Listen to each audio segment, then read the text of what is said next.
오늘부터는 디모데 전서를 시작을 하겠습니다.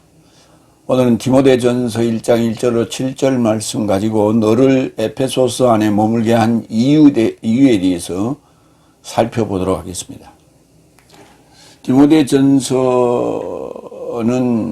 그리고 후서까지 상당히 긴장감을 가지고 경계심을 가지고 우리가 봐야 될 그러한 서신임을 밝혀둡니다. 시작을 이렇게 합니다. 디모데전서 1장 1절로 2절 진정한 자식 디모테오스에게 참 아들이라고도 표현했고 지난번에는 친자식이라고 이렇게 표현했는데 친자식이라기보다는 진정한 자식이다. 그게 참 아들 또는 진정한 자식, 이게 적합한 표현이라고 봅니다. 첫 번째 1절 내 삶의 구세주 하나님과 내 삶의 소망의 주 예수 그리스도스의 칙령을 따라 예수 그리스도스의 사도 바울로서는 그러니까 이제 편지를 보내는 발신자가 누군가를 지금 쓰고 있습니다. 사도 바울로스가 보내는데 그냥 개인의 서신이 아니라 하나님과 주 예수 그리스도스로부터 칙령을 따라 사도가 된 그 사도 그리스도스의 사도 바울로스가 지금 보낸다. 그런 거창한 그런 수식어를 지금 다루고 있습니다. 근데 이게 굉장히 의미가 있는 거예요. 모든 서신에 공이 비슷하게 공통적으로 등장하는 게 이렇습니다. 그러니까 개인의 자격이 아니라 사도라고 하는 것은 정돈되고 완성된 열매된 그런 입장인데 그렇게 되었기 때문에 하나님과 예수 그리스도스를 대신해서 가는 대사의 입장이다. 그 대사의 입장이 사도라고 지금 표현하고 있는 거예요. 내 삶의 구세주 소테르, 하나님과 내 삶의 소망 엘피스의 주 예수 그리스도스의 칙령 에피타게를 따라서 예수 그리스도스의 사도 아포스톨로스 바울로스는 이렇게 지금 시작합니다. 먼저 구세주를 좀 볼까요? 소테르라고 하는데 사도행전 13장 23절 하나님은 연통을 조차 이자의 씨로부터 이스라엘에게 구세주 예수스를 일으키셨다. 구세주가 예수스라는 거예요. 그런데 이자의 씨로부터 그랬는데 이자는 다비드의 씨를 얘기하는 거예요. 그러니까 다비드와 하나님과의 언약적 어떤 개념이 이렇게 불분명합니다. 그러니까 언약하면은 아브라함이에요. 그러지 다비드는 언약의 대상이 아니에요. 그렇기 때문에 에판겔리아를 언약 약속으로 번역한다는 건 말이 안 되는 거예요. 그래서 연통을 조차, 그러니까 항상 연통을 조차라고 할 때 우리는 마태복음 1장 1절의 족보, 예수님의 족보, 아브라함과 다비드의 아들 예수 그리스도스의 탄생의 책이다라고 하는 1장 1절을 늘 머리에 떠올려야 돼요.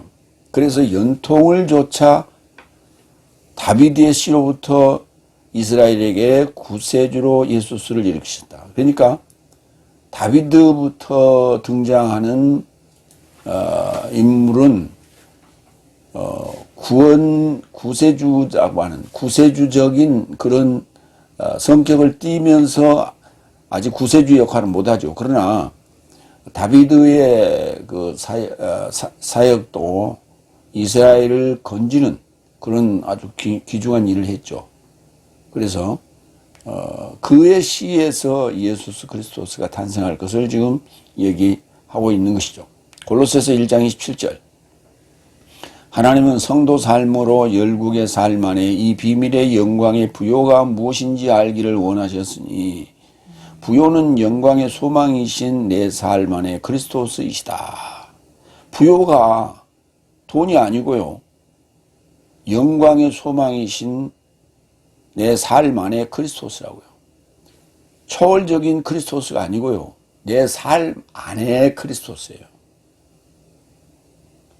역사적인 인물, 중동에 오셨던 예수 그리스도스를 얘기하는 게 아니라 내 삶 안에 그리스도스예요. 그렇기 때문에 비밀이라는 말을 쓰는 거예요. 비밀인 영광의 부여예요.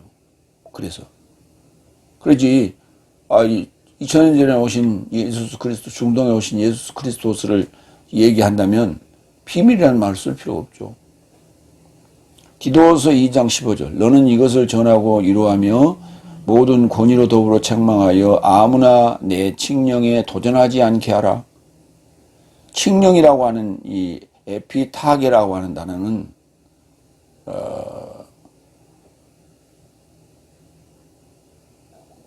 명령은 어떻게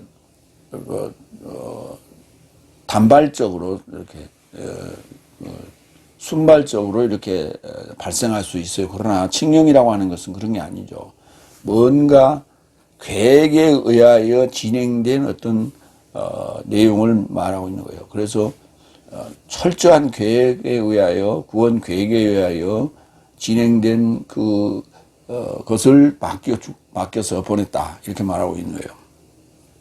그러니까 바울로스가 다메섹 도상에서 예수를 만나는 것은 단순한 어떤 경우에 일어난 일이 아니다는 거예요. 계획적인 것이었다. 이렇게 말할 수가 있어요. 사도행전 1장 2절 예수께서 삶을 택하시고 성령으로 인도하여 사도 삶으로 지명하시는 날까지 모든 삶에 관하여 행하시며 가르치기 시작하시고 그는 들림받았다. 그러니까 사도로 지명하고 임명하는 상황은 성령이 오시는 것으로부터 시작합니다. 그러나 마태복음 10장에는 벌써 사도라는 단어가 언급이 돼요. 그때 준사도에 해당이 되겠죠. 그러니까 사도라고 하는 자들이 제자의 입장에서 사도로 키울 것이다. 그러니까 이제 우리가 어떤 인원을 선발해 놓고 그들에게 주어진 목적은 사도예요. 그런데 그들에게 지금 현재 입장은 공부하는 학생, 학도, 그렇게 해서 제자라는 표현을 썼을 뿐이고, 제자가 곧 사도 일을 할 것이죠. 그래서 예비사도라고 말할 수가 있는 거예요. 그래서 그건 언제부터냐? 성령을 받아야 되는 거예요. 두 번째, 믿음 안에, 그러니까, 이제 사도 바울로스가 이제 복음화된 과정을 지금 설명하고 있는 거예요.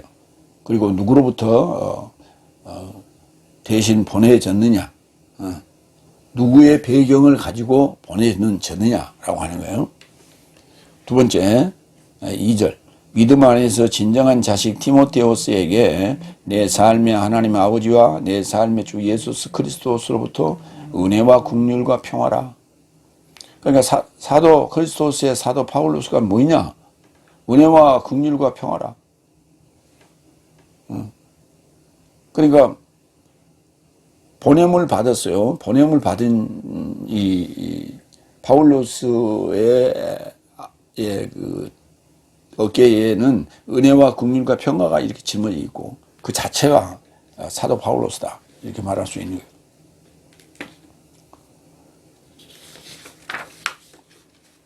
그러니까 이게 임무고 은혜와 긍휼과 평화가 임무이기도 하고 그게 그 바울로스 자체이기도 합니다. 그렇게 우리가 생각해야 돼요. 그러니까 우리가 이제 그 지나간 옛날에 오래된 그 드라마죠. 성웅 불멸의 이순신. 그 이순신이라고 하는 장군은 전라 자수영에 파견된 장군으로서 자수자로서 오직 그 바다를 지키는 사명 외에는 아무것도 생각하는 게 없어요. 그래서 그 수군을 폐지한다라고 하는 그 명령을 임금의 명령을 받고 수긍하지 않고 끝까지 그걸 관철하기 위해서 왕궁으로 갑니다. 그래서 거기 가서 비를 맞아가면서 때로는 목숨의 위협을 느껴가면서 그것을 선조에게 승낙을 얻어갖고 내려옵니다. 그러니까 어떤 수군도 그렇게 움직이지 않았는데 단지 한 사람만이. 왜? 그 미래를 내다보는 어떤 뭐가 있었기 때문에 촉이 있었어요. 그래서 거기에 대비를 했었고 오로지 그 사명은 어떤 그 장군의 위치에서 자기의 어떤 생활을 위한 그 직업이 아니라 나라를 지키는 어떤 사명으로 똘똘 뭉쳐 있었고 그 결과 임진왜란과 정유재란을 성공리에 승리하는 그런 나라를 구하는 장군이 되잖아요. 어떤 그런 입장에서 오늘 우리 사도라고 하는 이 사명을 생각해야 된다. 진정한 자식 티모테우스, 진정한 그네시오스라고 하는 진정한 형용사입니다. 디도서 1장 4절. 디도에게 이렇게 표현했어요. 속된 믿음을 좇는 진정한 자식 디도에게. 뭔가 좀 이율배반적이죠. 속되다면 진정한 자식이라는 표현을 할 수가 없죠. 근데 아직도 지금 그 속된 코스모스적인 요소를 아직 지금 버리지 못했어요. 아직 그게 때가 많이 묻었다 이 말이야. 아직도 때가 묻어있는 그런, 아직도 지금 세상에 때가 묻어있는 그 표현이 속된이라는 표현이 코이노스. 이 코이노라고 하는 이게 이제 더럽다는 뜻이죠. 네. 그래서 속되다 이렇게 표현했어요. 속된 믿음이 아직 지금 완성되지 않았어요. 그럼 저는 진정한 자식 디도에게 하나님 아버지와 내 삶의 구세주인 주 예수 그리스도로부터 은혜와 긍휼과 평화라. 여기도 마찬가지로 이렇게 유사하게 디모데 전서와 유사한 그런 입장에서 편지를 썼어요. 사도행전 2장 44절로 45절 볼까요? 그래서 믿는 삶 모두가 그것을 접하여 있으면서 속된 삶 전체를 공유하더라. 그 속된 삶이 뭐냐? 속된 삶이 뭐냐? 이게 지금 우리가 이제 속되다라고 하는 표현을 이제 우리 기독교에서는 많이 잘 안 써요. 어디서 많이 쓰냐? 불교에서 많이 쓰죠. 그래서 속된 세상과 결별했다. 속된 것을 버리고 절로 들어왔다. 뭐 이런 표현을 많이 쓰죠. 그러니까 속된 삶 전체를 공유했는데 그게 뭐냐? 그리고 재물과 소유 삶을 팔아서 그것을 누군가 필요로 한 것을 쫓아서 모두에게 나눠주더라. 그러니까 속되다고 하는 것이 거룩한 건 아니에요. 그러다고 그것을 우리가 피해야 되지만은 전적으로 거부할 수도 없는 것이에요. 우리가 먹고 살고 입고 자고 하는 이게 뭔가 다 속된 거예요. 속되다라면 우리가 이제 좀 치우쳐서 얘기를 하면 더럽다 이렇게 얘기를 하는데 그런 거 아니라 그 전체를 다 포괄하는 거예요. 코스모스적인 요소를 속되다 지금 얘기하고 있는 거예요. 그 다음에 유다서 1장 3절. 사랑스러운 삶이여 속된 구원에 관하여 내 삶에게 쓰고자 모든 속도를 낸 것은, 그러니까 속된 구원에 대해서 일반적으로 우리가 이제 세상 얘기에서도 육체적인 것에서도 구원을 많이 얘기해요. 구원을 많이 해. 뭐 병을 얻었다. 그걸 병을 완쾌했을 때 뭐 아이고 내가 구원 얻었다. 뭐 이런 표현을 쓴다고. 그걸 이제 일반적인 구원에 대해서 또는 속된 구원에 대해서 그 속되다는 단어예요. 코이노스. 그러니까 속된 구원이 따로 있다는 얘기가 아니에요. 어느 누군가는 그 속된 구원이 일반적인 구원이 있다고 얘기를 하는데 그건 맥락을 잘못 이해하고 있는 거예요. 속된 구원에 관하여 네 삶에게 쓰고자 의 모든 속도를 내고 있다고. 속도를 내고 있다는 말은 무슨 말이에요? 빨리 그 속된다고 하는 구원적인 것을 버리고 거룩한 그 구원 쪽으로 방향을 선회하라고 하는 요구예요.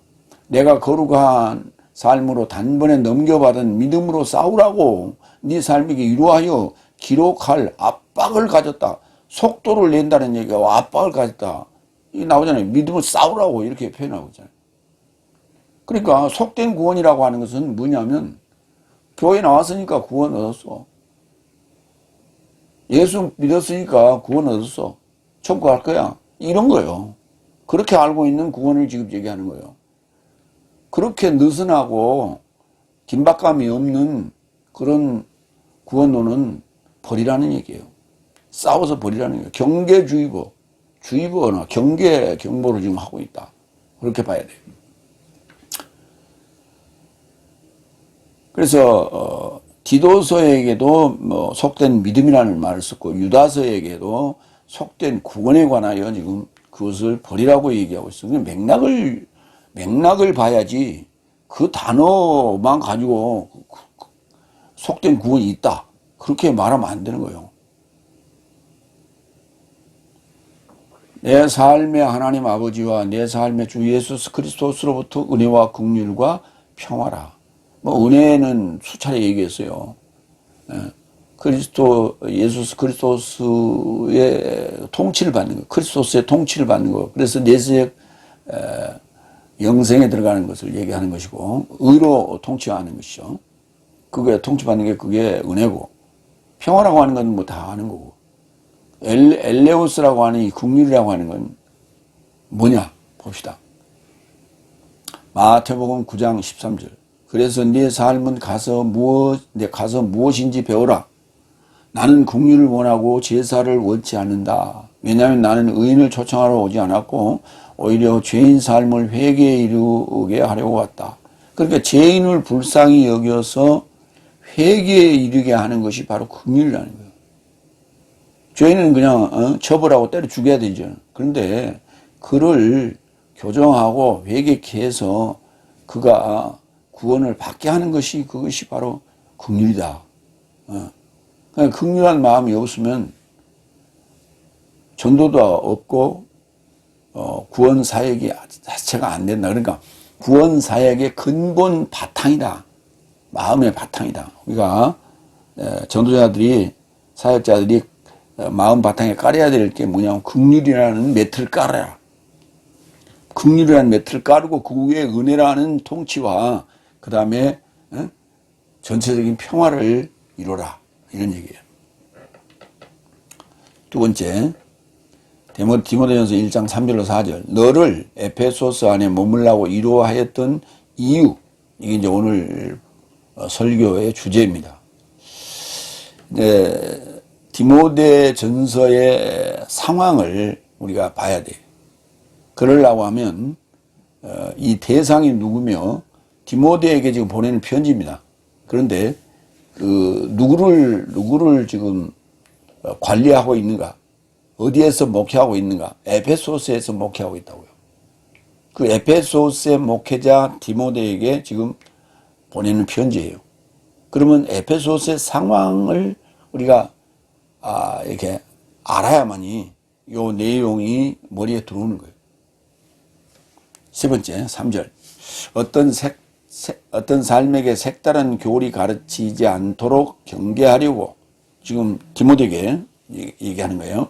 내가 마케도니아에 이르고자 가면서 너를 에페소스 안에 머물라고 이루어했던 것 같이 라고 이제 해서 아직 끝나지 않았어요. 4절까지 연결되는데 이 상황이 언제 있는가라고 하는 것을 이제 찾아보니까 분명하게 나오질 않아요. 그때의 상황이. 그런데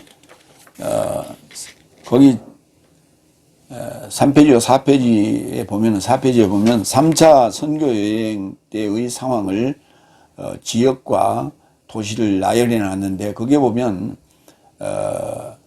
에페소스가 2번 언급됩니다. 아시아에서 트로이아로 가고 그리고 마게도냐로 건너갈 때의 상황.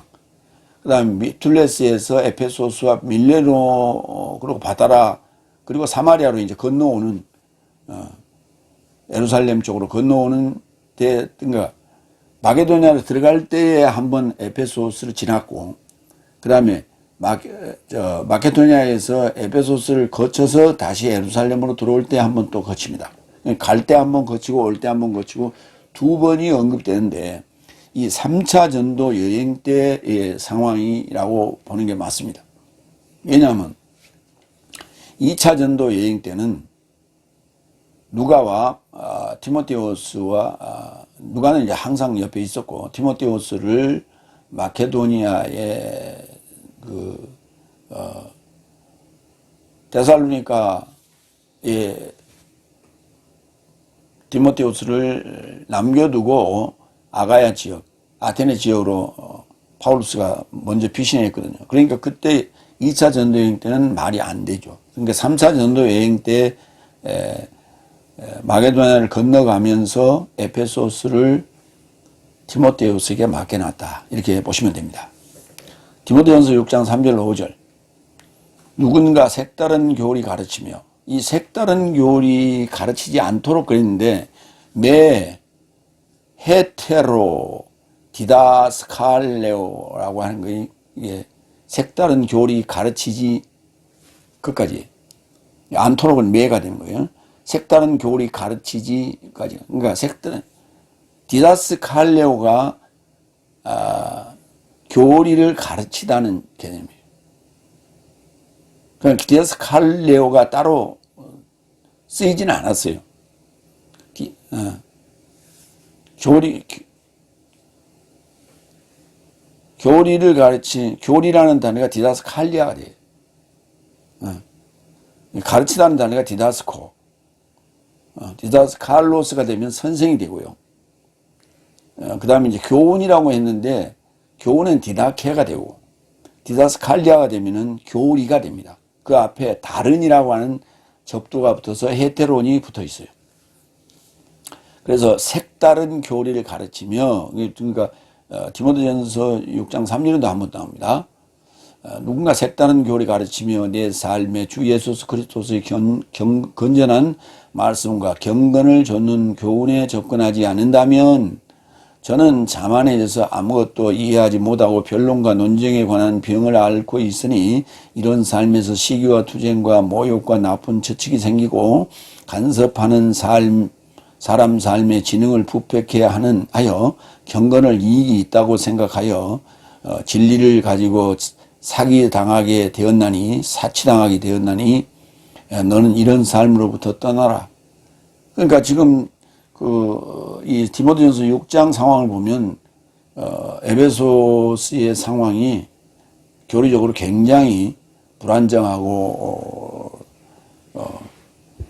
퇴보된 어떤 그런 상황들을 볼 수가 있어요.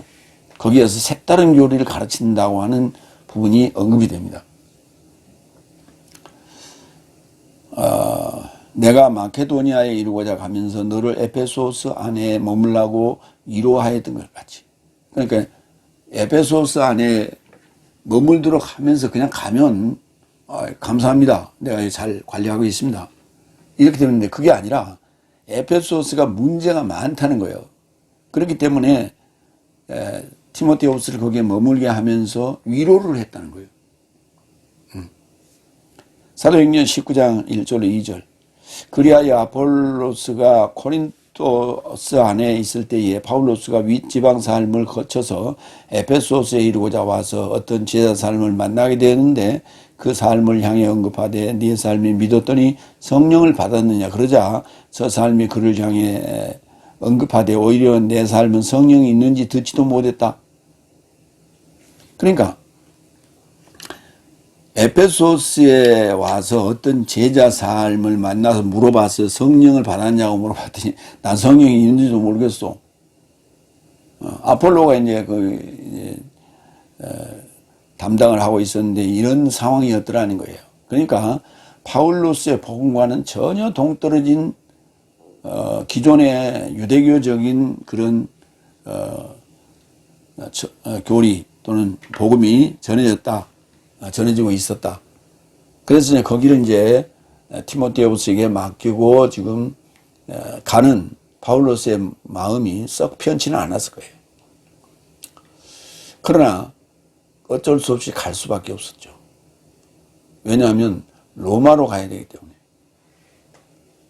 그래서 다시 2차 전도여행 때 같은 데를 더 추가해서 거쳐서 수리아에서부터 마게도니아를 거쳐서 다시 에베소서를 거쳐서 예루살렘에 도착해 와서 거기서 그가 이제 잡혀서 로마로 갑니다.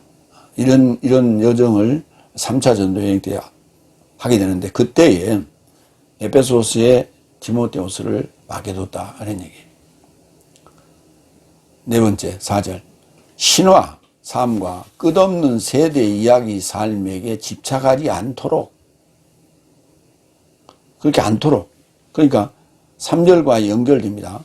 3절에 어떤 삶에게 색다른 교리 가르치지 않도록 경계하려고 내가 마게도니아에 이루고자 가면서 너를 에베소서 안에 머물라고 위로했던 것 같이 그 부분을 빼고 보자고요. 어떤 삶에게 색다른 교리 가르치지 않도록 경계하려고 신화 삶과 끝없는 세대 이야기 삶에게 집착하지 않도록 저런 삶은 그걸 가르치는 삶은 색다른 교리를 가르치고 신화 삶과 끝없는 세대 이야기 삶을 가르치는 저런 삶은 믿음 안에 하나님의 청지기직보다 탐문 삶을 더욱 제공한다. 그러니까 그 유대교의 특징은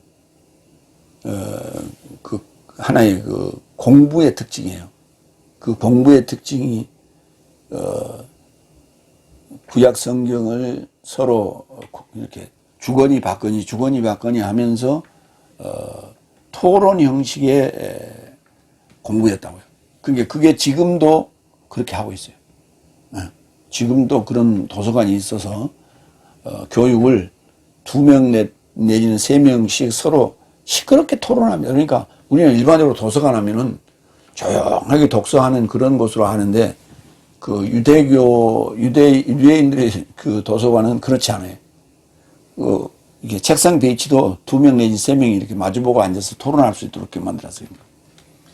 그게 이제 우리 동양에서 볼 수 있는 곳은 티베트 불교는 그 승려들이 토론 시간을 가는데 그 토론 시간에는 이렇게 몇 사람이 2명만이나 아니라 3명만이 아니라 여러 명이 둘러서 이렇게 앉아서 한 사람을 그 리더로 세워놓고 그 사람이 어떤 주제를 던지면 그 주제를 가지고 토론을 서로 주거니 받거니 이렇게 하는 거예요.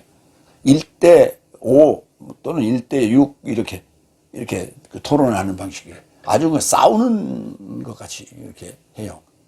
그게 이제 일종의 공부 방식인데 그런 형식이에요. 그런 형식이 유대교의 그런 전통의 형식이 지금 아직도 지금 이게 탐문 삶을 더욱 제공한다. 청지기적인 어떤 누군가 중심적이고 그러니까 지금 현재 목회 방식이에요. 이게 하나님의 청지기적인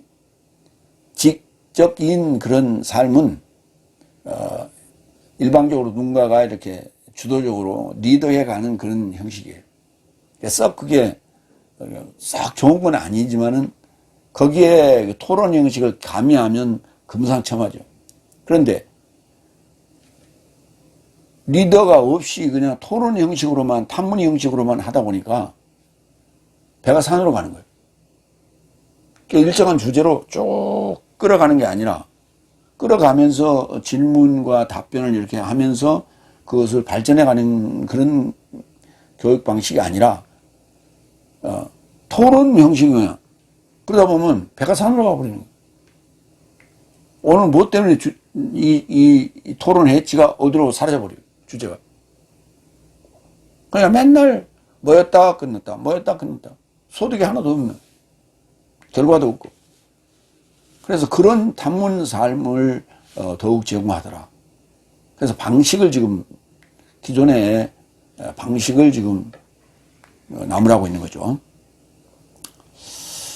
신화 베드로 후서 1장 16절. 왜냐하면 내 삶의 주 예수 그리스도의 능력과 임재를 지혜로워진 신화로 모방하여. 그러니까 예수 그리스도의 오심과 사역은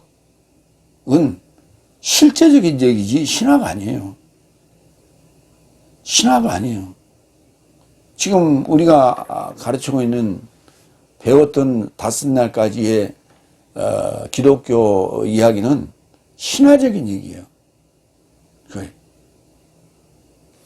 그래서 신화를 그러니까 예수 그리스도의 능력과 임재를 지혜로워진 신화로 모방했어요. 신화로. 그렇게 하면 안 된다는 거예요. 네 삶에게 알게 하지 않았고, 그러니까 신화로 모방해버리니까 그 실제 본질은 얘기를 알게 할 수가 없었죠. 오히려 내 삶은 그 위대하신 분의 목격자 삶이 된 것이다. 목격자가 돼야 되고 실제 얘기가 돼야 되는데 전혀 실속 없는 얘기예요. 그러니까 드라마적인 얘기예요. 그냥 성경 얘기가 드라마가 아니라니까. 역사적인 얘기가 아니요. 그러니까 옛날에 뉴스가 이렇게 적고 교육 시스템이 잘 안 돼 있는 상황에서 가장 중요한 건 이야기꾼이었어요. 가장 인기가 있는 자는 이야기꾼이에요. 만담가. 그래서 그 사람이 나타나면 그냥 좌중을 휘어잡고 뭐 날이 새는지 밤이 지나는지는 모르고 이야기를 듣곤 했었죠. 그 얘기 중에 이제 성경 얘기도 집어넣어서 이제 그렇게 이야기를 하는 거예요. 그러니까 성경 얘기를 전도라는 개념보다는 성경 얘기를 들려줘서 사람들의 관심을 가지고 자연스럽게 이렇게 교회로 이끌어오는 그런 방식이에요. 그게 이제 우리가 조선조 이후에 초기에 그리고 이후에 계속 이어지는 방식이 그래요. 저도 기억이 있는데 저희 할아버지께서 그 신학문도 공부를 하신 분이에요. 그래서 한문도 하시고 한문 선생님도 하셨고 그다음에 그 국문도 띄어가지고 국문 선생님도 했어요. 그래서 그런데 이제 그분이 이제 나이 들어서 이제 운마을 아랫마을 이렇게 또는 이제 또 저 건넌 마을까지도 이렇게 원정을 가면서 이야기꾼으로서 그런 그 인기를 누렸던 때가 있었습니다. 그래서 소문이 나서 이제 저쪽 마을에서도 오라는 거예요. 이제 회관, 동가 거기에 이제 사람들 모여갖고 이야기를 듣는 거예요. 그러면 이야기를 재밌게 풀어줘야 재밌죠. 그때는 뭐 뉴스도 없고 라디오도 없고 그러니까 그럴 때니까 그런 게 필요했던 거예요. 그냥 할아버지는 그런 내 하여튼 뭐 좀 소질이 있었는지 어쨌든 나름대로 복음 전한다고 그러고 다닌 거예요. 그런데 그런다고 해서 복음이 전해집니까? 그건 안 되는 얘기죠. 그러니까 그게 이제 어떤 생활 방식화 돼버렸던 것이지 그 예수 그리스도를 전하는 그런 그 전도방의 개념은 아니라는 거예요.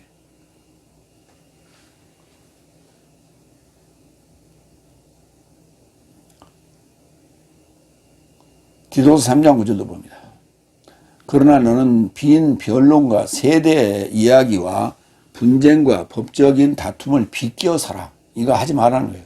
변론. 빈 변론. 빈 변론이 무슨 말이에요? 알맹이 없는 토론. 아무 알맹이 없는 토론. 그 말꼬리나 잡고 트집이나 잡고 이렇게 하는 그런 그냥 말쟁이들의 잔치죠. 그 다음에 세대 이야기. 세대 이야기가 뭐 역사 얘기지. 그거 재밌어요. 듣기에. 그런 거. 아무 별로 시소 없는 거. 그 다음에 분쟁. 그러다 보면 싸움이 일어나기도 하고 법적인 다툼으로 가기도 하고 이렇게 되는 거예요. 그런 것을 비켜서라. 이것은 무익한 삶이요 헛된 삶이다. 라고 지금 얘기하고 있어요. 디모데전서 4장 1절을 볼까요? 그러나 미혹해야 하는 영과 귀신의 교리 삶에 집착하는 어떤 삶이 뒤늦은 때 안에서 믿음에서 결별할 것이라고 성령은 명백히 말씀하신다. 미혹해하는 영과 귀신의 교리에 집착하는 거, 그거는 믿음과 결별한단 말이에요. 그건 분명하다. 그러니까 지금 에페소스 교회의 상황을 지금 우리 다섯째 날에 악화된 상황과 딱 이렇게 맞춰보면 맞아요. 그러니까 정말 개혁이 필요하다 라고 하는 것을 지금 우리가 디모데 전서를 시작하면서 지금 그 긴박함과 급박함과 근심을 볼 수가 있죠. 저런 삶은 그 신화 삶이나 세대 이야기, 끝없는 세대 이야기나 또 탐문하는 그런 변론하는 그런 삶은 믿음 안에 하나님의 청지기직보다 탐문 삶을 더욱 제공한다. 그렇죠? 청지기직이라고 하는 단어는 오이코노미아, 청지기는 오이코노모스, 청지기직은 오이코노미아 여성명사입니다. 탐문 삶을 제공한다. 이게 지금 변론이라고 이렇게 번역을 해버렸는데 제테시스라고 해서 제테오에서 만드는 명사예요. 제테오라는 단어는 찾다는. 그러니까 찾는 거예요. 찾는 거. 뭔가를 찾아내는 거예요. 그러면 서로 물어야지. 탐문. 그래서 탐문 삶을 제공한다. 파라, 옆에, 에코, 갖고 있다. 이거 제공한다. 이걸 이렇게 제공해 준다. 누가복음 16장 1절 3절. 이어서 그의 제자 삶을 향해서도 말씀하시더라. 어떤 부한 삶이 있더라. 그가 청지기를 가지고 있더라. 그리고 저가 주인에 있는 삶을 흩뿌리는 것 같이 그에게 비난받았다. 그러니까 주인에 있는 거, 주인이 지니고 있는 것을 지금 흩뿌리고 이렇게 흩뿌리고 있는 것 같이 그에게 비난받았다. 그리고 그가 저를 불러 언급하였다. 누가? 그 주인이 그 청지기를 불러서 언급하였다. 내가 너에 관하여 들은 것이 무엇이냐? 네 청지기직의 말씀을 떼어주라. 그러니까 청지기직의 말씀을 떼어주라는 얘기니까 청지기직이 지금 갖고 있는 게 뭐냐면 그 주인이 있는 것이 말씀이었던 거예요. 왜냐하면 더 이상 네가 관리를 할 수 없을 것이다. 그 청지기 관리라고 했는데 그냥 관리예요. 그냥 청지기가 집사죠. 집사. 그러니까 집사 일을 하는 거예요. 집사 일이 뭐야? 관리하는 거거든. 관리할 수 없을 것이다. 그러자 청지기가 자신 안에서 언급하였다. 주인이 나로부터 청지기직을 제해버리니 내가 무엇을 할까? 팔 힘이 없고 구걸하자니 부끄럽구나. 우리는 이제 너무나 잘 아는 불의한 청지기 얘기예요. 거기에 청지기라는 단어도 나오고 청지기직이라는 단어도 나오고 관리라는 단어도 나오고 그렇습니다. 그러니까 동사가 관리예요. 디모데전서 6장 4절 5절. 저는 자만해져서 아무것도 이해하지 못하고 탐문과 논쟁에 관한 병을 앓고 있으니 병이라고 표현했어요. 이런 삶에서 시기와 투쟁과 모욕과 나쁜 추측이 생기고 부패케 한 인간 삶의 지능과 사치당한 진리가 경애를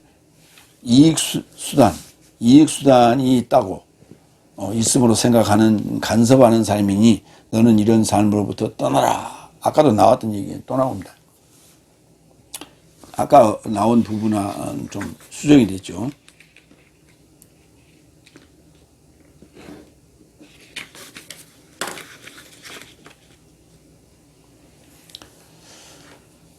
그러니까 이렇게 탐문과 논쟁에 관한 병이에요. 그건 병적이라는 거예요.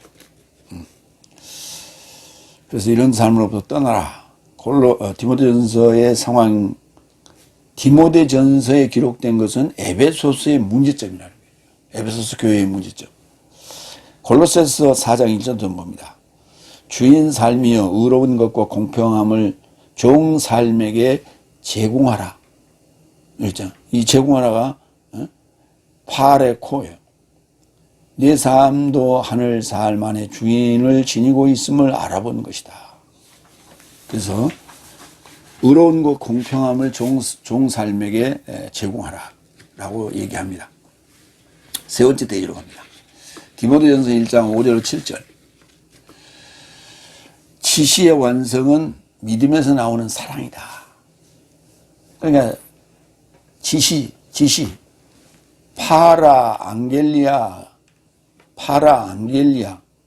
파라안겔로스 그게 파랑겔리아스인데 이걸 지시라고 했는데 지시하는 거 곁에 이렇게 소식을 전하는 거 그걸 지시라고 했는데 그거는 믿음에서 나오는 사랑이에요. 그게 그 지시의 완성은 결국은 사랑으로 완성해야 된다 하고 하는 얘기를 지금 하고 있는 거예요. 결국은 징계로만이 치라는 것으로만이 교회를 다스려서는 안 된다. 결국은 믿음과 사랑으로 결론 지어야 된다. 그러니까 참 디모데후서가 위장병을 알만한 그 근거가 있었던 거예요. 에베소서 교회에. 다섯 번째 5절.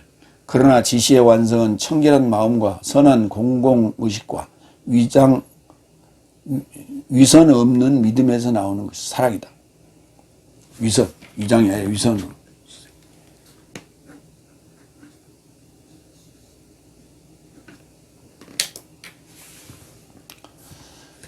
지시의 완성, 텔로스, 테스, 파랑겔리아스, 지시의 완성은 청결한 마음, 카트라스, 카르디아스, 그 다음에 선한 공공의식, 슈네이 데세우스 아가테스, 선한 공공의식, 선한 양심이 아니라 공공의식. 공공의식이 필요해. 그러니까 이제 그 공공의식이 결여되면 양심 없는 짓을 하죠. 네. 내가 간혹 이제 매일 걷기 운동하면서 이제 공원에 나가는데 주로 이제 밤에 많이 나갑니다. 그런데 밤에 나가다 보면 갑자기 이렇게 담배 냄새가 느껴져요. 그래서 여기 주변에 둘러보면 저기 벤치에 그 컴컴한 벤치에 앉아갖고 빠끔빠끔 담배 피는 양반이 나오고 공원에서 담배 피지 못하라고 금연구역으로 딱 이렇게 정해져 있거든요. 그래 거기서 담배 피다 걸리면 과태료 10만 원이에요. 근데 밤중에 나와서 꼭 거기서 담배 피워. 거기 담배 연기 마트로 나온 사람들이 누워있어. 안 보인다고 캄캄하다고 사람 안 지나갈 때만 빠끔빠끔 핀다고 냄새가 나잖아.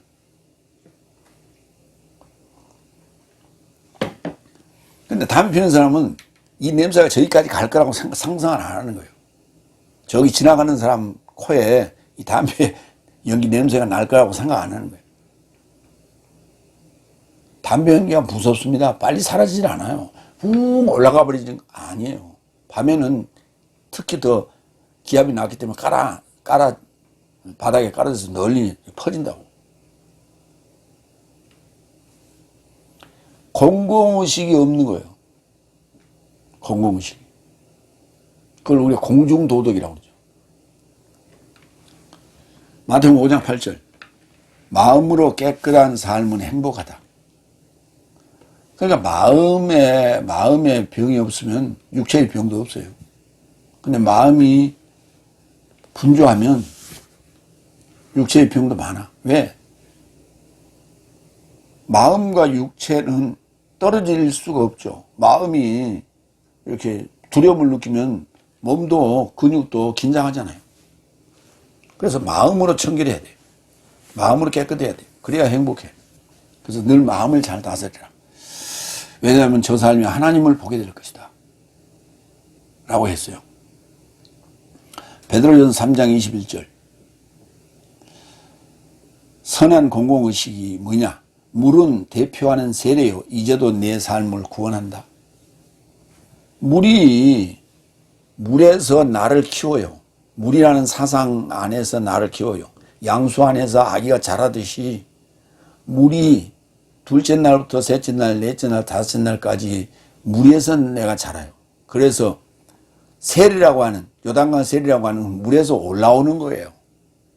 물에 옛 삶을 수장시켜버리고 장례시켜버리고 물에서 올라오는 거예요. 근데 우리는 물에서 끄집어내는데 아예 물에다 집어넣다 끄집어낸다고.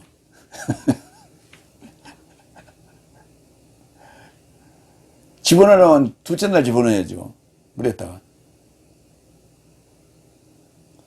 지구가 잠기는 언제예요? 둘째 날부터 잠겼잖아요. 노아 홍수 때. 그래서 둘째 날, 셋째 날, 넷째 날, 다섯째 날 물에서 살다가 애벌레가 물에서 있다가 그래서 올라오는 거예요. 매미가 저 물속에 또 땅속에서 7년을 기다리다가 때가 돼서 올라오는 거예요. 이렇게. 그 물에서 올라오는 거예요. 그래서 물이 우리를 키워서 물에서 장사 지내고 올라오는 거예요. 그때 올라오는 그때부터 구원이 시작되는 거예요. 그게 복음서예요. 그래서 물은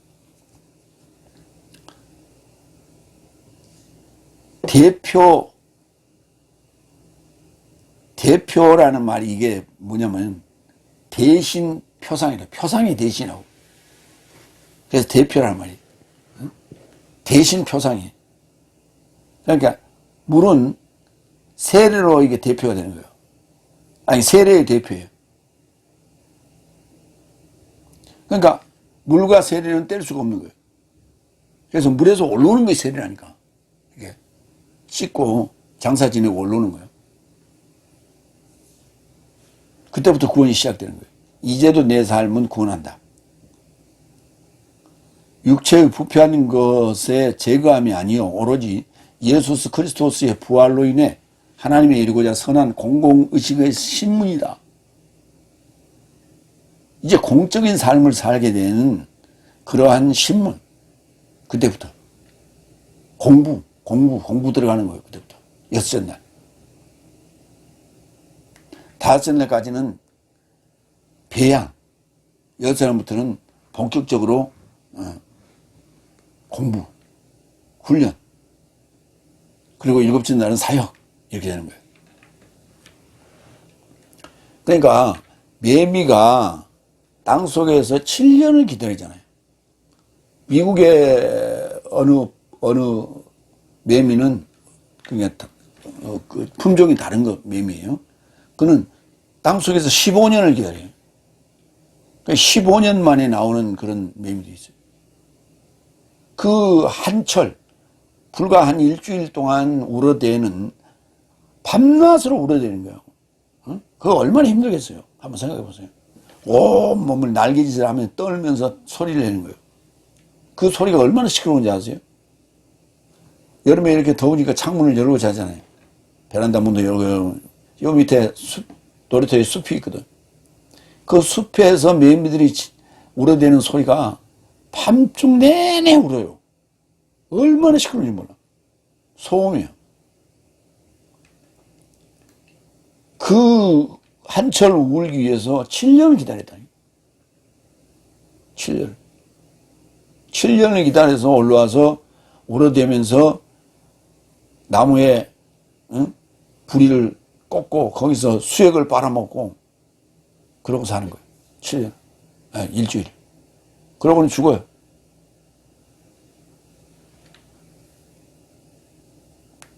그게 이제 날개를 달았기 때문에 부활된 자죠. 그게 부활된 자예요.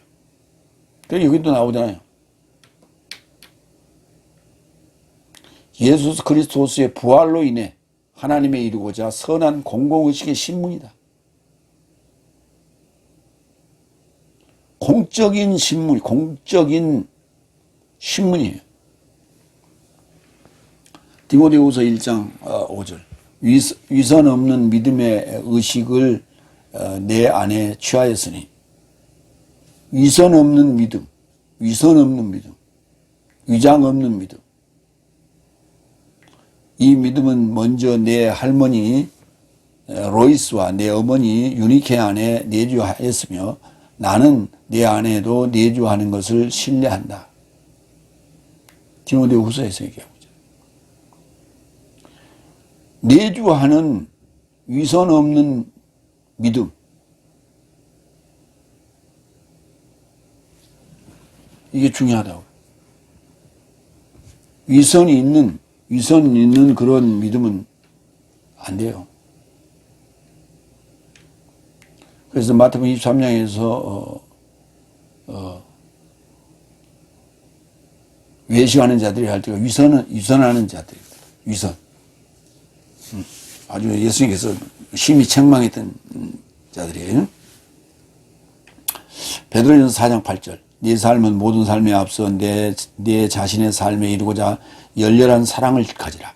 사랑은 죄의 삶에 가득함을 덮을 것이다. 사랑이 이게 뭐냐면 사랑은 죄의 삶을 덮는 묘약이에요. 묘약. 긍휼함이 바닥에 깔리고 사랑이라는 열매가 주렁주렁 맺혀서 그것을 먹임으로써 그 죄로부터 벗어나는 묘약을 공급받게 되는 거예요. 6번째로 갑니다. 어떤 삶은 저 삶에서 벗어나 빈말에 이르고자 회피하게 되었다. 도망갔단 말이에요. 응? 고개를 돌렸다고. 빈말.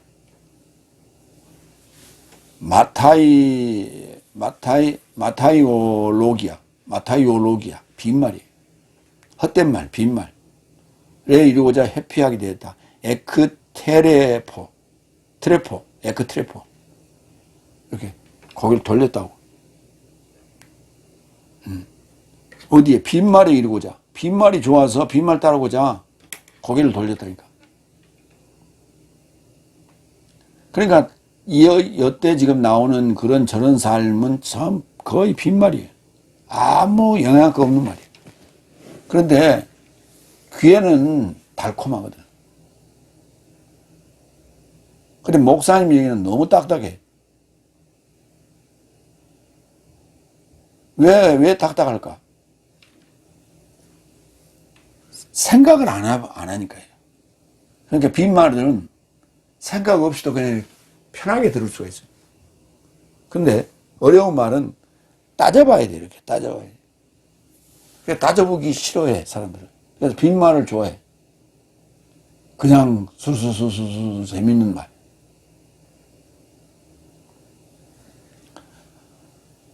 마타일로기아 이런 말 필요 없다니까. 빈말에는. 에크트레포 이런 말 필요 없다니까. 그냥 해피되었다 그냥 그쪽으로 피했다 그러면 되지 뭘 그렇게 해피되었다. 트레포가 뭐 피하다 이렇게 돌리다 이런 의미예요.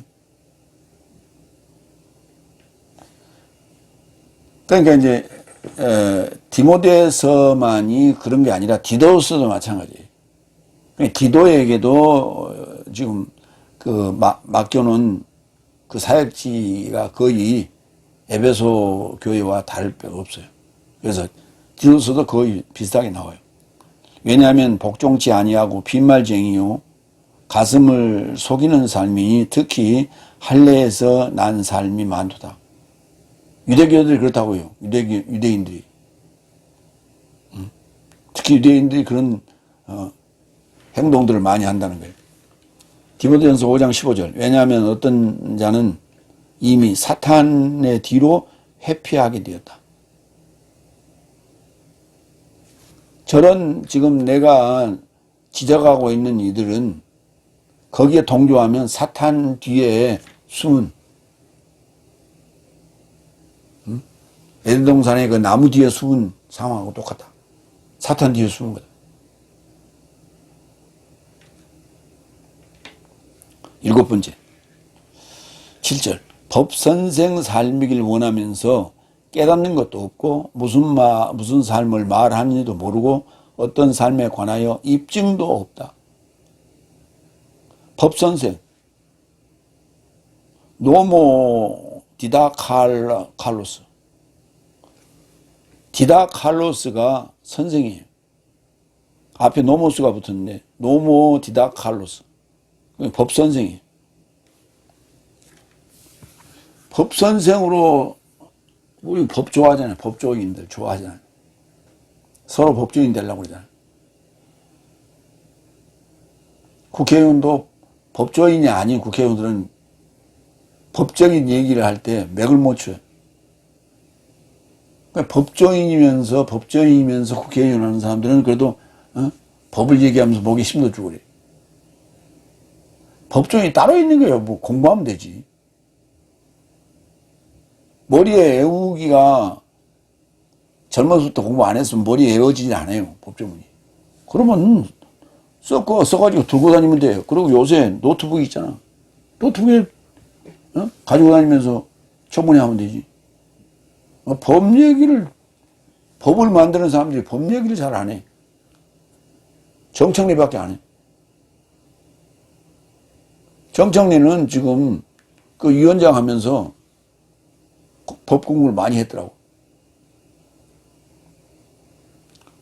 그러니까 자기가 그 머리에 애우는 게 아니요. 썩고 다니면서 해. 그 전부 다 국회의원들 앞에 노트북도 있고 아니 그거 가지고 다니면서 하면 되잖아요.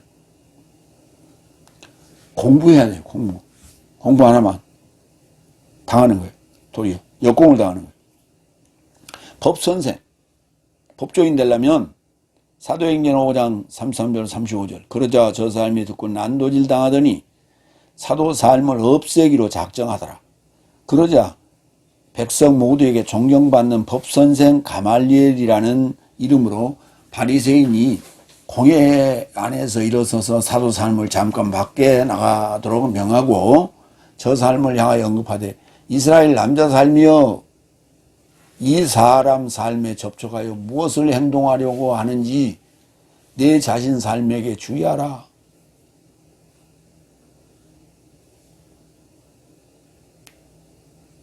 존경받는 법선생 가말리엘.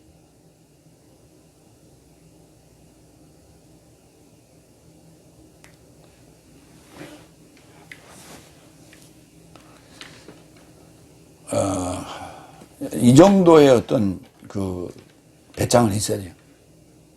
그러니까 이런 얘기 정도 하려면 삶에 깨끗함과 본이 돼야 돼요. 그래야만이 자기 주장을 떳떳하게 할 수 있어요. 그래서 여기 지금 5장 상황은 사도들을 없애려고 유대인들이 모여서 모의하고 있는 그런 상황이라는 것을 알 수가 있고 그때 가말리엘이 그들을 책망하는 주의를 주는 그런 대목인 언급이 되는 거죠. 깨닫는 것도 없고 무슨 삶을 말하는지도 모르고 어떤 삶에 관하여 입증도 없다. 깨닫다는 단어가 노예어예요. 앞에가 메타가 붙으면 회개라는 단어가 돼요. 깨달아 변화한다. 회개는 깨달아 변화해야 돼. 변화하지 않고 반성문만 쓰고 또 그러고 도로 또 그러고 도로 하면 그것은 회개가 아니에요. 반성문이지. 무슨 말을 하는지도 몰라. 자기가 무슨 말을 하는지도 몰라. 어떤 삶에 관하여 입증도 없어. 입증이라는 단어가 뭐냐면 배바유어예요. 배바유어가 뭐냐면 확실하다는 거예요. 확실하게 확증하는 거예요. 근데 그 앞에 디아가 붙었어요. 통째로 확증하는 거예요. 그래서 통째로 확증하니까 입증 그랬어요. 어떤 삶에 관해서 입증도 결론도 옳다 그랬다 정확하게 답도 못 낸단 말이에요. 논리적으로 그렇게 하지도 못하면서 어쨌든 말만 많아. 그러니까 말만 많고 실속 없는 사람들. 실컷 떠들어대는데 영양가 없는 말. 건질 게 하나도 없는 말. 그런 사람들 지금 얘기하고 있어요. 마태복음 16장 10절로 12절. 4,000명이 7방 삶을 먹고 몇 광주를 취했는지도 기억하지 못하느냐? 내가 내 삶에게 빵에 관하여 언급한 것이 아님을 아직도 깨닫지 못하느냐? 노예오. 바리새인 삶과 사두개인 삶의 누룩으로부터 주의하라. 그때 빵의 누룩으로부터 주의하라 언급하지 않았고 바리새인 삶과 사두개인 삶의 교훈으로부터 주의하라 언급하신 것을 이해하였다. 누룩은 빵에 들어있죠. 그런데 바리새인과 사두개인의 교훈이 바로 누룩이라는 거예요. 왜? 그거 들으면은 내가 빵이에요. 내가 빵인데 그 누룩이 서기관 바리새인의 교훈이 들어오면 그 교훈이 내 삶을 점점 부패한다고. 부패시킨다고. 그러니까 그 서기관과 바리새인, 사두개인과 바리새인 삶의 그 교훈으로부터 주의하라 하는 것으로 이해했다 하고 나옵니다. 이게 깨닫다는 단어고. 디도서 3장 8절로 갈까요? 이 말씀은 믿음직하도다. 나는 이런 삶에 관하여 너를 입증하기를 목적한다. 이런 삶에 관하여 너를 입증하기를 목적한다. 이 말씀은 믿음직하다. 말씀에 대해서 입증해야 되겠죠. 이런 삶에 관하여, 말씀 삶에 관하여 너를 입증하기를 목적한다.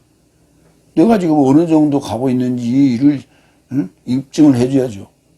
이는 하나님으로 믿는 삶이 좋은 일에 앞서 관심 갖게 하려 합니다. 이런 삶은 사람 삶에 좋은 삶이요 유익한 삶이다. 그러니까 진도를 측정할 여력은 돼야 돼. 근데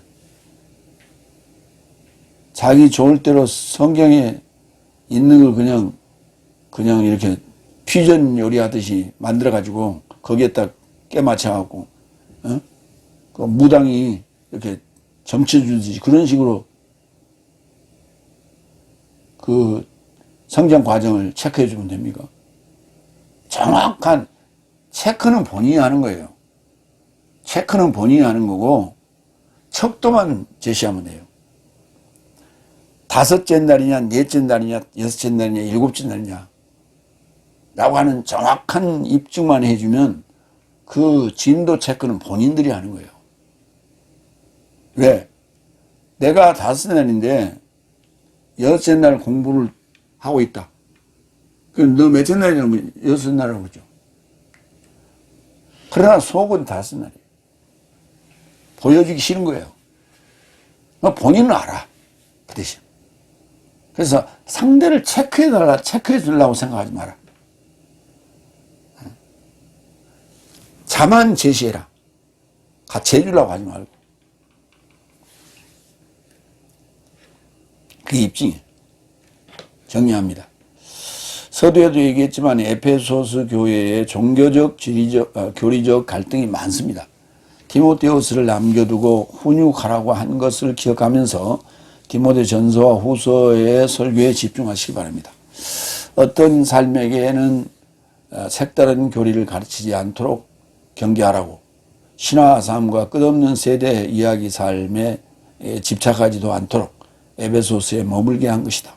저런 삶은, 그러니까 그 어떤 삶은, 그런 걸 가르치는 삶은 믿음 안에 하나님의 청지기직보다 탐문 삶을 더욱 제공하고 법선생 삶이길 원하면서 깨닫는 것도 없고 무슨 삶을 말하는지도 모르고 어떤 삶에 관하여 입증도 없는 삶이다. 그러니까 말만 무성하고 이야기만 분주하지 아무것도 뭔가 결론 지어지거나 입증된 게 없다는 거예요. 논리적이지 않다는 거예요. 지금 교회 설교가 그렇다는 얘기예요. 그래서 뭔가 하나를 가르쳐도 정확하게 가르치라 라고 하는 것을 지금 오늘 디모데우스에게 보내는 편지 속에 그 에베소스 교회, 그 주변의 교회들 마찬가지죠. 다 비슷하다 이렇게 말할 수가 있는 것이고 오늘날 닷새날 교회에 보내는 경고의 편지다라고 생각하시면 되겠습니다. 기도하겠습니다.